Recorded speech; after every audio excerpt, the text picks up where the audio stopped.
Welcome everyone, and we are today diving into one of the important principles for writing better code. And it's not about perfectionism, but understanding the massive impact the code have. Sweat the details. Why mistakes hurt in software? There is a fundamental truth, and software mistakes can be sometimes devastating. And two key reasons make this especially true in our field.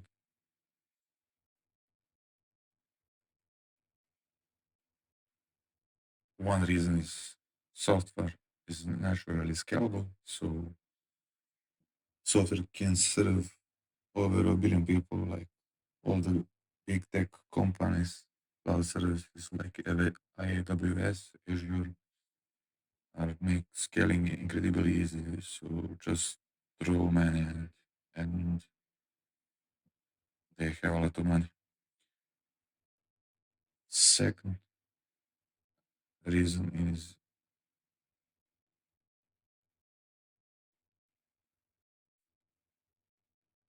instant global impact.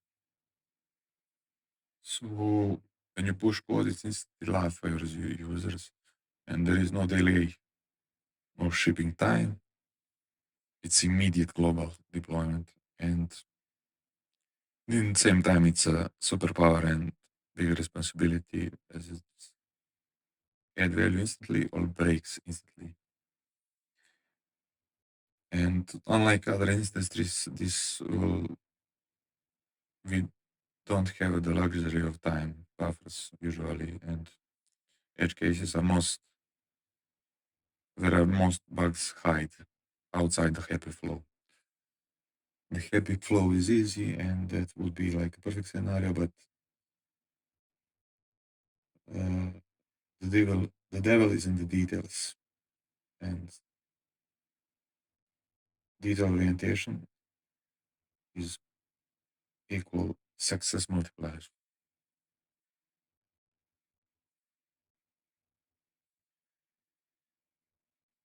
So, but the numbers there is like for, for Facebook or Meta, 3.5 billion users and even more, and that like when you say 1% of users is 30 million people, so like a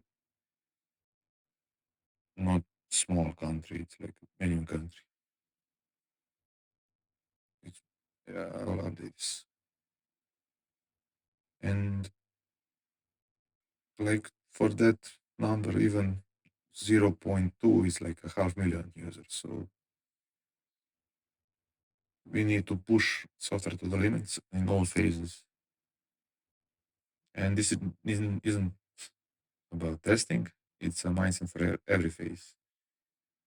So we should think limits before coding and keep boundaries in mind. Having code reviews, trying assumptions, post deployment have to dog fooding is critical, and we should move through each phase with energy.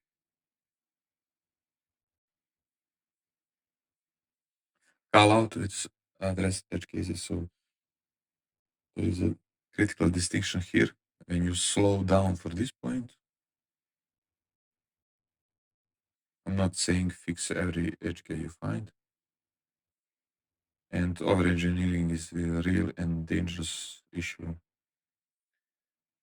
We can apply 80-20 rule here diligently and use judgment to evaluate return of investment on edge cases. So like 10, 15, 25, even 100 edge cases you might find are maybe low hanging fruit. Otherwise, might require a re-architecting the entire application. So basically, uh, and what's the ROI? So the context is the king, and it's different for big tech and startup. So code quality isn't like one fits all, and big tech with billions of users view edge cases differently than a startup. So this is why it's kind of interesting for in software engineering, and you need to adapt to your approach to the context.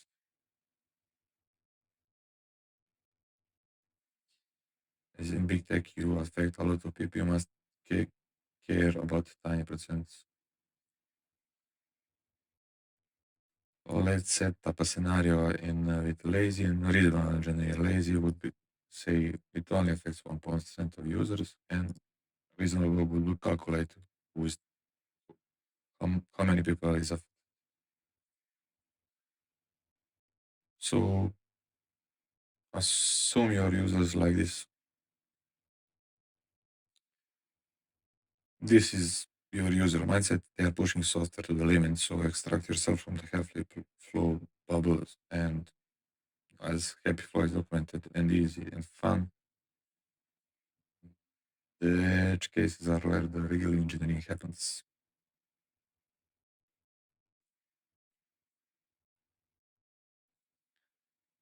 Six things never to assume about user. They understand how to use the product. They won't make mistakes. Aren't trying to hurt you. They have nice devices, a good connection. They are ready for your onboarding of user experience. They usually hate reading onboarding, so each point is like not it's not a revelation. Modern user reality. Today there are lazy habits and short attention spans for the user, so there are users don't have time for onboarding. They have old phones or spec, sometimes unreliable internet connection. People hate reading, unfortunately. And you need to work on to make your code like more solid so you survive all this. The defining trait of bad engineer. Bad engineers run away from hard problems, so good engineers should embrace them. And yeah, happy flow is 30%, and then the remaining 60-70% is the hard stuff. And that's what separates professionals from amateurs. Great engineer mindset is around toward problems, and this is what makes engineering exciting and rewarding. S- So that would be the last point. Thank you for your attention and cheers.